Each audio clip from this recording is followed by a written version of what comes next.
클릭해주셔서 감사합니다. 안녕하세요, 톡톡가족 여러분. 어떠한 좋은 음식들도 공복에 먹으면 독이 될까요? 오늘은 공복에 먹으면 안 되는 음식을 알아보겠습니다. 첫 번째, 물. 물을 공복에 드시면 위험합니다. 인체의 70% 이상이 수분으로 이루어져 있는데 물이 위험하다니 이상하죠? 정확히는 아침 공복에 찬물을 드시는 게 위험하다고 합니다. 우리 몸과 뇌는 잠을 자는 동안 휴식하여 아침에는 체온이 살짝 내려가 있습니다. 거기에 찬물을 마시게 되면 몸은 더욱 차가워질 수밖에 없으며 이는 소화 기능과 면역력을 떨어뜨려 위험에 더 노출되게 합니다. 게다가 신진대사의 효율성이 감소하고 배변 활동에도 지장을 줍니다. 아침 공복에는 미지근한 물을 드시는 게 더욱 좋습니다. 두 번째, 귤. 새콤달콤한 귤은 전 국민의 간식 과일입니다. 하지만 공복에 귤을 드실 경우 산도가 높아 갑자기 위산이 증가할 뿐만 아니라 위점막을 자극하여 위벽을 손상시키고 역류성 식도염, 속쓰림과 같은 증상을 유발할 수 있습니다.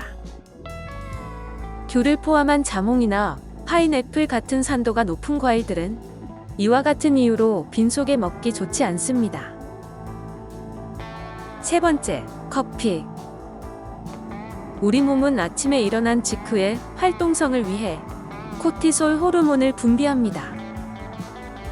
이는 신체 활력을 높여주는 천연각성제 역할을 하는 호르몬인데요. 호르몬 분비가 활발한 상태에서 빈속에 커피의 각성 효과까지 더해질 경우 두통, 속쓰림, 두근거림 등이 올 수 있습니다. 가천대 식품영양학과 연구에 따르면 실제로 아침에 커피를 마신 사람들이 저녁 시간에 커피를 마신 사람보다 부작용을 경험한 확률이 최대 3배까지 높았다고 합니다. 네 번째, 고구마. 저도 고구마로 다이어트를 한 적이 있는데요. 고구마는 포만감에 비해 적은 열량과 누구나 먹기 좋은 맛으로 아침 대용으로 사랑받는 음식 중 하나입니다.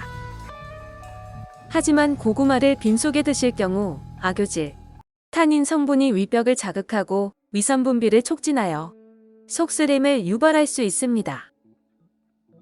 행여나 당뇨가 있으신 분들은 혈당이 급격하게 오를 수도 있기 때문에 고구마는 식후 간식 정도로 소량 드시는 걸 추천하고 있습니다. 다섯 번째, 토마토. 토마토는 10대 슈퍼푸드에 속하는 좋은 식품입니다. 하지만 공복에 드실 경우 슈퍼독이 될 수도 있는데요. 공복에 토마토를 드시면 토마토 속 용해성 성분과 위산이 결합해 화학 반응을 일으키게 됩니다. 이는 잘 소화되지 않는 물질이 되어 소화기관에 스트레스를 주며 위 내부 압력이 증가해 복부 팽만감, 소화불량, 복통 등이 생길 수 있습니다. 더불어 토마토 속 타닌 성분은 빈속의 위의 산도를 높여 위벽이 약하신 분들은 위에 구멍이 생기는 궤양을 초래할 수도 있습니다.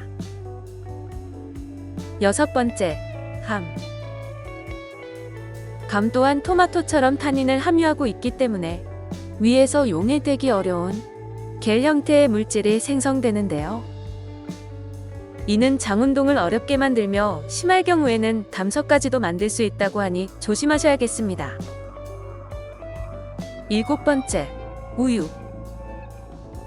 한동안 우유로 아침 식사를 대체하는 경우가 많았습니다. 특히 가정에 아이가 있는 경우 우유를 꼭 공복에 권하기도 하는데요. 빈속에 우유를 마시면 우유 속 칼슘과 카제인 성분이 위를 자극해 위산 분비를 촉진합니다. 자극을 받게 된 위는 연동운동을 하여 우유 속 영양분의 흡수를 제대로 하지 못하고 지나가 버리기 때문에 좋지 않죠. 게다가 우유는 섬유질이 부족해 위장을 빠르게 통과하여 더욱 흡수가 어려워지는 것입니다. 여덟 번째, 바나나. 바나나는 다양한 장점을 가진 식품입니다. 부종을 줄여주고 면역력을 증가시켜주는 등 좋은 점이 있는데요. 위산을 중화시켜 속쓰림도 감소시키는 좋은 과일이지만 빈속에 드실 경우 이야기가 달라집니다. 바나나는 마그네슘을 많이 가지고 있어 혈중 마그네슘 농도가 급격하게 증가할 수도 있는데요. 이는 피 속의 영양소 불균형을 초래하여 혈관에 무리를 줄 수 있습니다. 심혈관 질환이 있으신 분들은 공복에 바나나를 드시는 것은 주의하셔야 합니다. 시청해 주셔서 감사합니다.